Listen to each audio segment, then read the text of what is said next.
नमस्कार साथियों, एक बार फिर से आप सबका हार्दिक स्वागत है आपके अपने YouTube channel target English official पे। और साथियों, आज के सेशन में हम बात करने वाले हैं आपके आरपीएससी सेकंड ग्रेड इंग्लिश में जो आपका ग्रेजुएशन स्टैंडर्ड का जो ग्रामेटिकल पोर्शन है, उस पोर्शन के वेरी इंपॉर्टेंट क्वेश्चंस कौन-कौन से होने वाले हैं। और जैसे कि मैंने आपको मेरे प्रीवियस सेशन में बताया था कि अब हम स्टार्ट करने वाले हैं जो हमारा फिलहाल जो रिवीजन फेज है, उस रिवीजन फेज में मैं आपको डिस्कशन करने वाला हूँ ग्रेजुएशन स्टैंडर्ड का वेरी इंपॉर्टेंट क्वेश्चंस कौन-कौन से हैं। और ये क्वेश्चंस न केवल प्रीवियस एग्जाम पे बेस्ड है, बल्कि इन सेशंस में मैंने आपको बहुत ही बेहतरीन क्वेश्चंस जो है आप लोगों के लिए इंक्लूड किए हैं। और आप लोग बिल्कुल इनको अच्छे से देखें और अपनी जो प्रिपरेशन है उसको अच्छे से आप चेक करें कि आपकी प्रिपरेशन कहाँ तक है, और उसमें कोई कमी हो तो आप निश्चित रूप से हमारे सेशन से इस चीज को कंप्लीट कीजिए। तो आइए शुरू करते हैं हमारे ग्रेजुएशन स्टैंडर्ड की ग्रामर से कौन कौन से इंपॉर्टेंट क्वेश्चन से हुए हैं और होने वाले हैं। तो चलिए, इसमें बेसिक सेंटेंस पैटर्न और clause analysis in terms of SPOCA SPOCA का ये सेशन होने वाला है। इसमें बेसिक न केवल मैं आपको बेसिक सेंटेंस पैटर्न और बल्कि clause analysis in terms of SPOCA के वेरी इंपॉर्टेंट क्वेश्चंस डिस्कस करने वाला हूं। और ये क्वेश्चंस हैं आरपीएससी क्वेश्चंस 1 to 7। इस सेशन में 1 to 10 क्वेश्चन है, इसमें 1 to 7 क्वेश्चन है वो आरपीएससी में कहीं ना कहीं कभी न कभी पूछे गए हैं। उन्हीं सभी क्वेश्चंस का मैंने यहाँ आप लोगों के लिए कलेक्शन रखा है। तो फर्स्ट क्वेश्चन है इसमें एसपीओसीए मींस। ये बहुत ही सिंपल सा क्वेश्चन है जो कि एक बार आरपीएससी में पूछा हुआ है। SPOCA means subject, predicator, object, complement and adjunct. वैसे देखिए, साथ में मैंने आपको जो भी प्रीवियस पेपर्स हैं उनमें जो 4 ऑप्शंस थे वो 4 ऑप्शंस आप लोगों के लिए राइट डाउन नहीं किए हैं। वो इसलिए क्योंकि उसमें न केवल मेरा बल्कि आप लोगों का भी टाइम जो है वो बहुत सारा कंज्यूम हो जाता।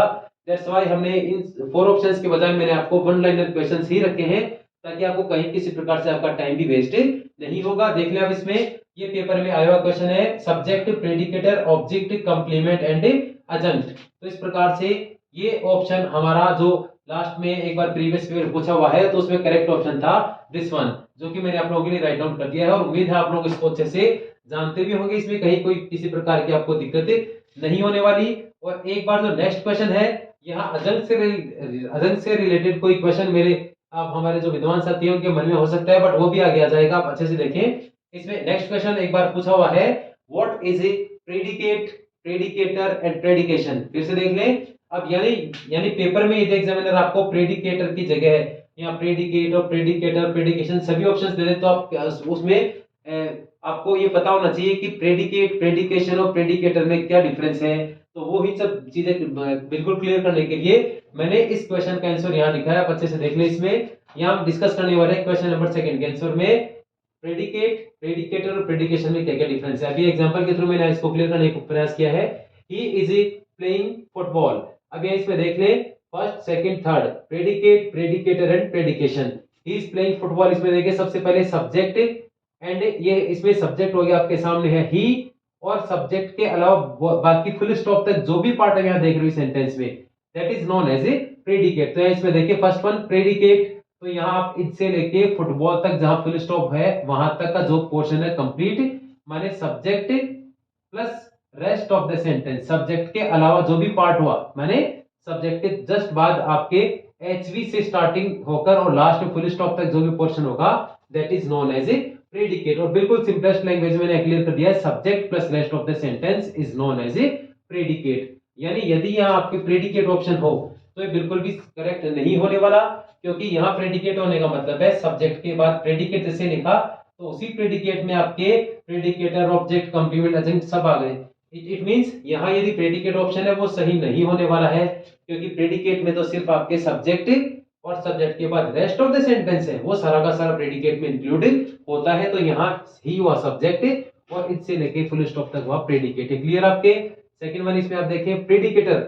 अब प्रेडिकेटर मींस यहाँ आप ये देखें जो हमारे ऑप्शन में दे रखा था एग्जामिनर आरपीएससी में एक बार जो पूछा गया है, प्रेडिकेटर सही यहाँ क्यों होने वाला है।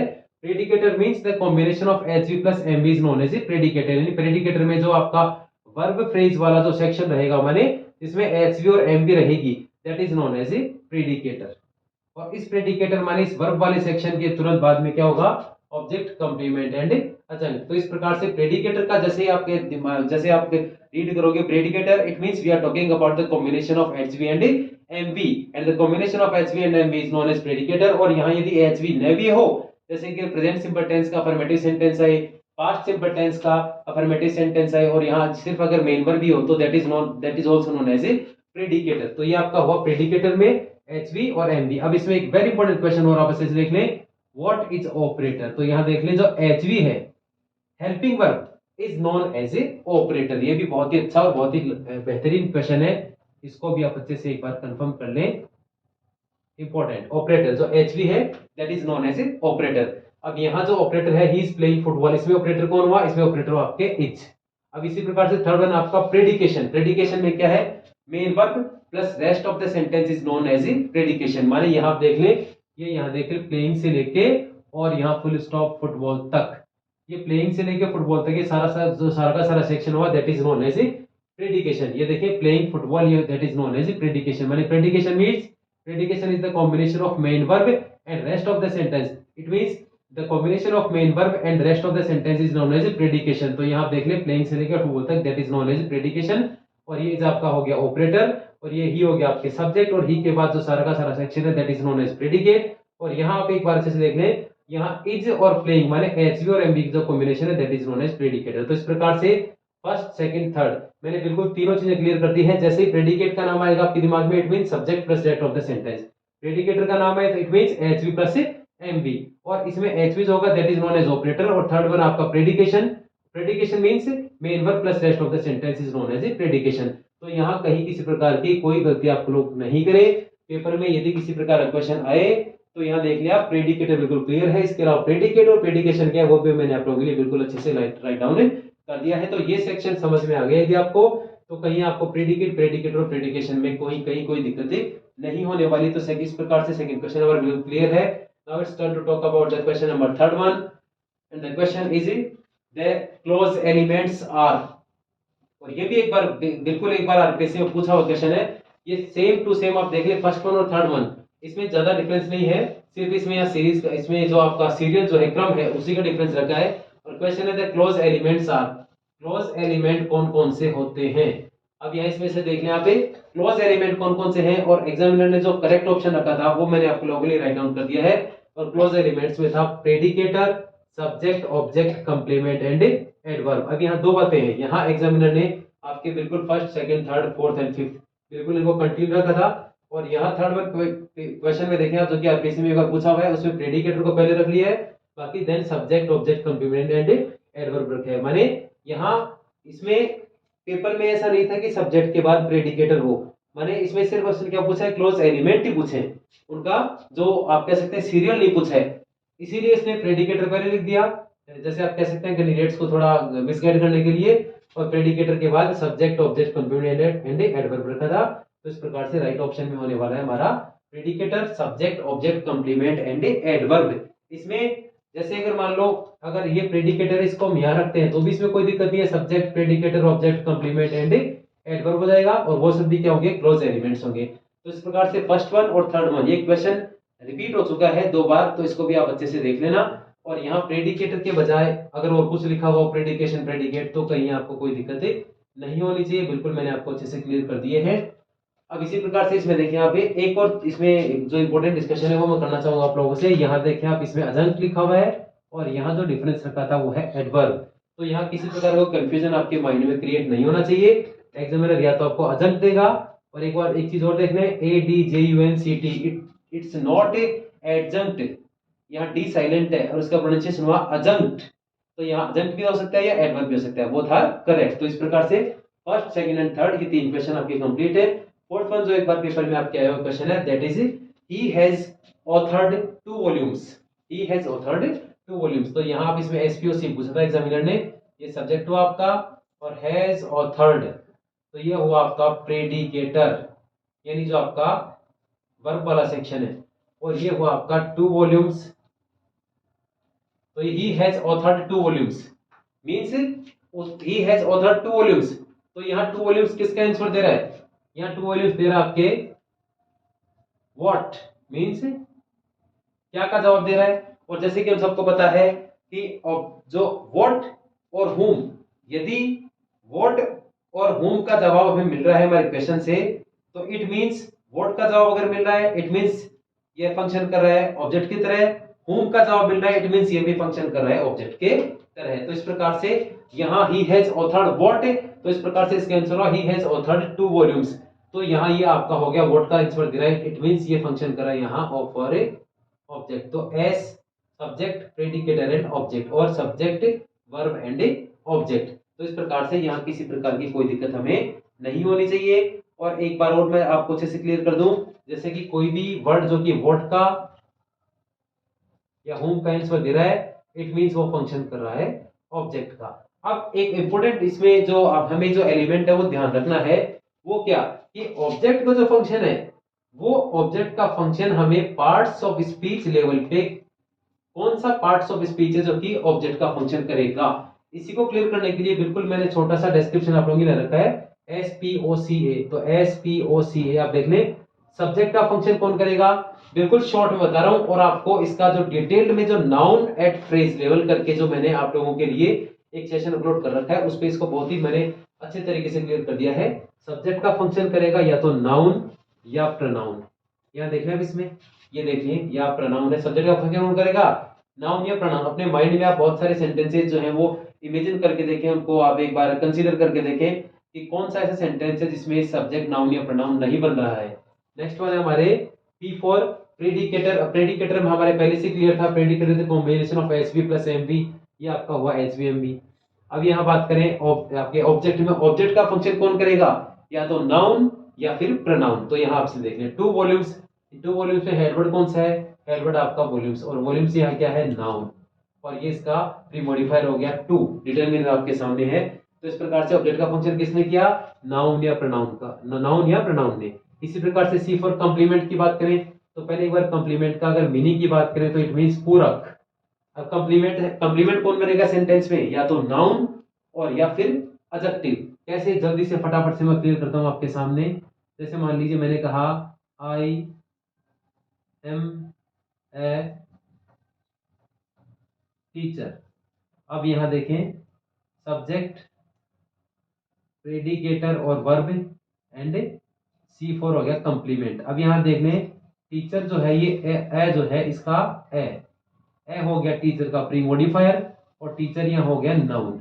अब ये नाउन किसका फंक्शन कर रहा है, यहाँ पे टीचर किसको बता रहा है, टीचर बता रहा है आई को। इट मींस आई का पूरा क्या है टीचर, टीचर किसको बता रहा है आई को, आई किसको बता रहा है टीचर को। तो यहाँ सी फॉर कंप्लीमेंट हो गया। तो एक तो आपके नाउन जो है वो कंप्लीमेंट का फंक्शन कर रहा है, और यदि मान लीजिए मैं कहूं आई, जैसे मान लीजिए मैंने कहा ही इज वाइज, तो he is wise, he subject is verb और वाइज क्या है सी फॉर कंप्लीमेंट। क्यों, वाइज किसको बता रहा है ही को, ही किसको बता रहा है वाइज को, ठीक है। तो और ये वाइज क्या है, अगर वाइज की वर्ड कैटेगरी की बात की जाए तो वाइज है आपके एडजेक्टिव। तो इस प्रकार से यहाँ वाइज किसका फंक्शन कर रहा है, सी फॉर कंप्लीमेंट का। तो यहाँ इस प्रकार से क्लियर हो इस एग्जांपल से कंप्लीमेंट का फंक्शन कौन करेगा, या तो नाउन या एडजेक्टिव। चलिए आगे बढ़ते हैं।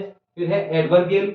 अब एडवर्बियल का फंक्शन कौन कौन कर सकता है, जैसे कि हमें पता है बेसिक अगर बात की जाए तो बेसिकली तो जो आपके हाउ वेयर और व्हेन का आंसर देंगे वो आपके एडवर्बियल का फंक्शन करेंगे। बट थोड़े से ब्रॉड लेवल पे जाएं तो आप इसमें देख लें एडवर्ब फ्रेज, प्रीपोजिशनल फ्रेज और नाउन फ्रेज। आप कह सकते हैं नाउन फ्रेज, कभी कभी नाउन फ्रेज, ये एडवर्बियल का फंक्शन करते हैं। और ये मैंने अब हम मेरे सेशन पे जो आपके नाउन एट फ्रेज लेवल करके एक सेशन डाल रखा है, उसमें इन सभी चीजों को क्लियर कर दिया, तो आप वहां भी इसको अच्छे से देख सकते हैं। चलिए आगे बढ़ते हैं। नेक्स्ट वन है इसमें, नेक्स्ट क्वेश्चन जो आरपीएससी में पूछा हुआ है, ही पेंटेड द डोर व्हाइट। अब यहां देखें ही हुआ सब्जेक्ट, पेंटेड आपके सामने वर्ब, प्रेडिकेटर, और आप ये कह सकते हैं द डोर व्हाइट।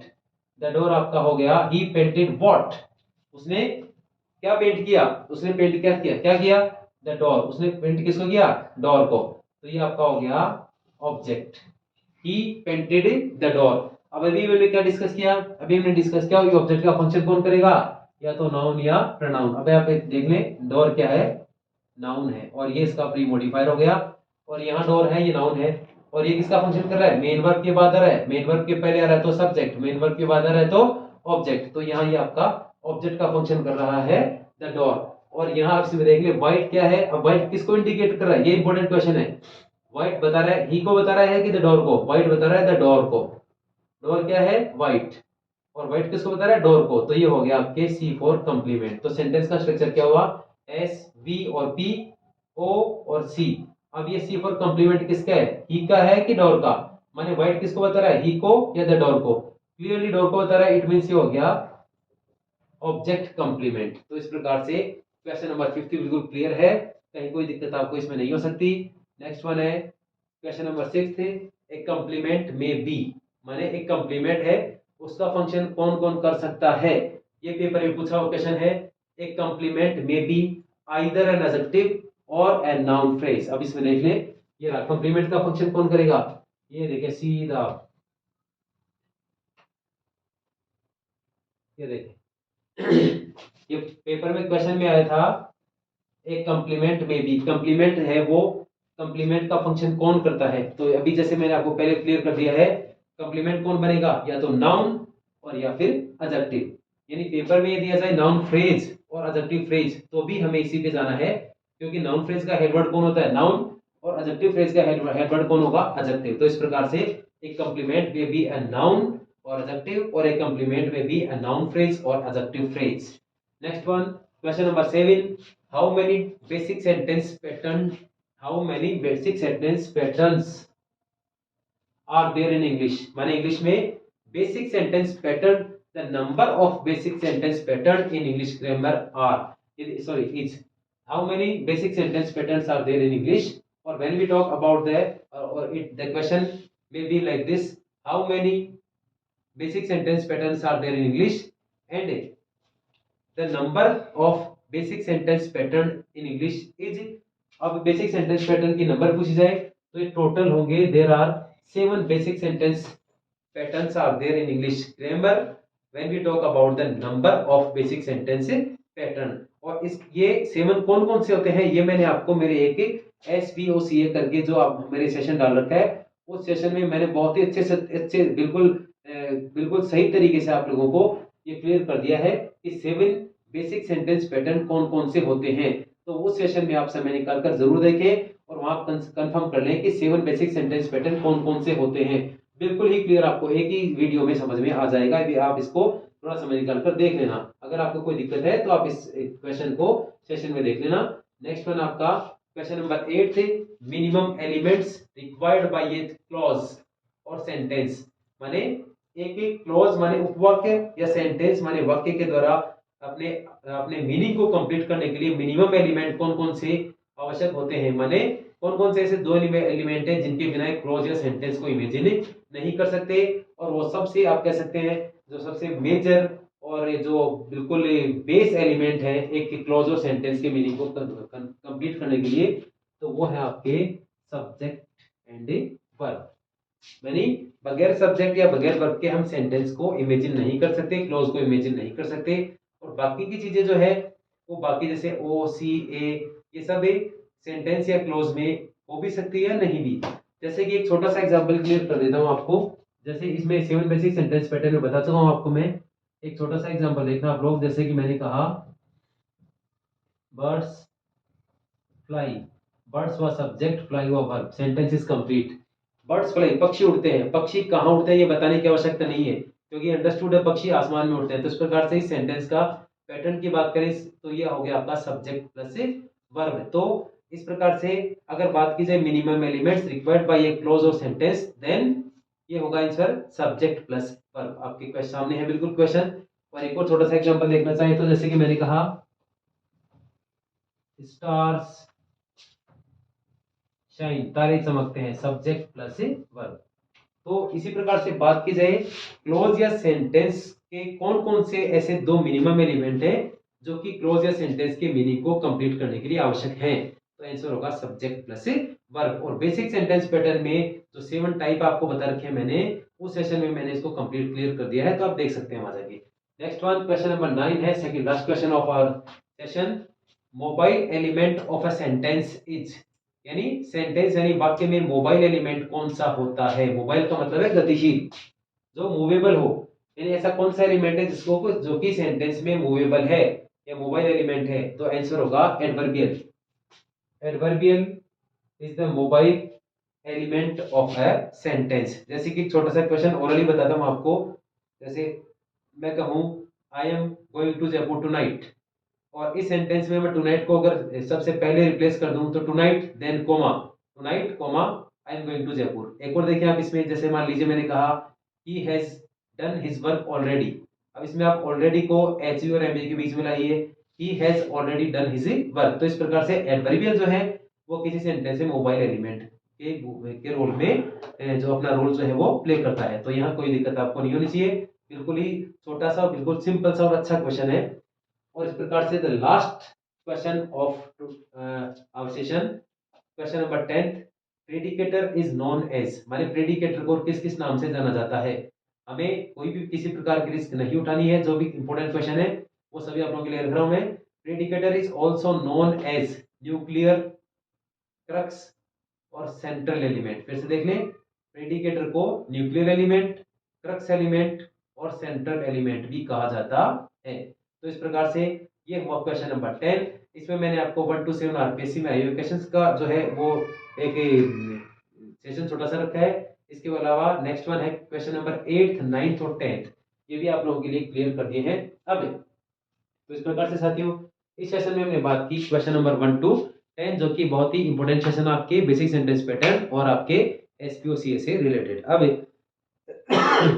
एक बात और मैं आपको क्लियर कर दूं, इसी का सेकंड जो आप पार्ट माने तो सेकंड सेशन में इसका आपको लोगों के लिए जो अपलोड करूंगा उसमें 15 क्वेश्चन रखूंगा। तो 10 हुई ये और 15 इसके अगले सेशन में। इस प्रकार से नंबर ऑफ क्वेश्चंस की बात की जाए तो टोटल होगी 15। तो 15 वेरी इंपॉर्टेंट क्वेश्चंस में हमने बिल्कुल बिल्कुल प्रयास ये करेंगे कि प्रीवियस पेपर में कौन कौन से क्वेश्चन आए हैं और इसके अलावा कौन कौन से इंपॉर्टेंट क्वेश्चन है। और नेक्स्ट जो सेशन में कराऊंगा 15 क्वेश्चन का, उसमें भी मैं आप लोगों को ऐसे क्वेश्चन ही लेकर आऊंगा जो कि प्रीवियस पेपर्स पे बेस्ड होंगे, प्रीवियस पेपर्स में पूछे भी गए हैं। तो इन सभी सेशंस को आप अच्छे से देखें, अपनी जो प्रिपरेशन है उसको भी अच्छे से आप चेक कर लें। कहीं कोई दिक्कत कोई परेशानी हो तो कमेंट सेक्शन में जाकर कमेंट करके बताएं। और अगले सेशन में इसको कंप्लीट करने के बाद हम मूव करेंगे आपके हम इसके बाद बात करेंगे फ्रेज एनालिसिस के बारे में। तो फ्रेज एनालिसिस में कौन कौन से क्वेश्चन पेपर में पूछे गए थे वो भी हम डिस्कस करेंगे। देन हम हमारे नेक्स्ट सेशन पे मूव करेंगे। और तो इस प्रकार से ये आज के सेशन में वेरी इंपॉर्टेंट क्वेश्चन 10 क्वेश्चन हुए आपके एसपीओ से रिलेटेड, बेसिक सेंटेंस पैटर्न से रिलेटेड। कहीं कोई दिक्कत कोई परेशानी हो तो कमेंट सेक्शन में अपने जो सुझाव हैं, जो अपने सजेशंस हैं वो निश्चित रूप से आप डिस्क्राइब करें। तो साथियों बिल्कुल बने रहिए मैदान में और तैयारी करते रहिए, सफलता निश्चित मिलेगी आपको। कहीं कोई आप इसमें दोहराए कोई शंका मत करना, हौसला मत हारना। एक छोटी सी कहावत जो कि आप सबने सुनी है, एक छोटा सा प्रोवर्ब है, लहरों से डरकर, कहते हैं ना वो, कोशिश करने वालों की कभी हार नहीं होती, लहरों से डरकर नौका पार नहीं होती। लास्ट टाइम है, बिल्कुल जी जान से जुटे रहना। कहीं मेरी तरफ से अगर मेरी मेरी तरफ से किसी प्रकार की कोई आपको एडवाइस चाहिए, कहीं कोई परेशानी है तो आप लोग कमेंट सेक्शन में जाकर जरूर बताना। अपनी तरफ से I will try my best for your selection. साथियों मिलते हैं अगले सेशन में, तब तक के लिए टेक केयर, जय हिंद जय भारत।